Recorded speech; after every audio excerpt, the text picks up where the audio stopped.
امریکہ رات 1 بجے سے ایران کی بحری ناکہ بندی شروع کرے گا۔ امریکی صدر نے واضح کر دیا کہ آبنۂ ہرمز ایران کے سوا سب کے لیے کھلی ہے۔ ایرانی قیادت کو جھوٹی، تشدد پسند اور بدنیت قرار دے دیا۔ جہازوں پر 20% فیس کا فیصلہ بھی واپس لے لیا۔ ٹرمپ کا کہنا ہے کہ فیس کے بجائے خلیجی ریاستیں امریکہ میں سرمایہ کاری کریں گی۔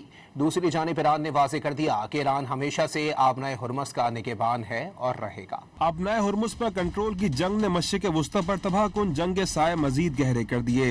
ایران کی امریکی بحری ناکہ بندی آج رات 1 بجے سے شروع ہو جائے گی۔ دوسری جانب صدر ٹرمپ نے آبنۂ ہرمز میں جہازوں سے 20% فیس وصول کرنے کا فیصلہ واپس لے لیا۔ ٹروتھ سوشل پر انہوں نے لکھا کہ مشرق وسطی کی قیادت سے انتہائی نتیجہ خیز بات چیت ہوئی۔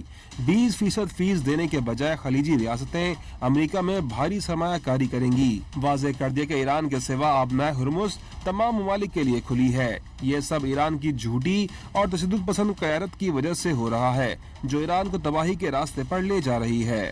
Controlling the straits, we're putting the blockade back, and it's a blockade not for anybody but Iran. In other words, anybody doing business with Iran can't go through. Everyone else will be able to go through. So it's a blockade. It's a very strong blockade.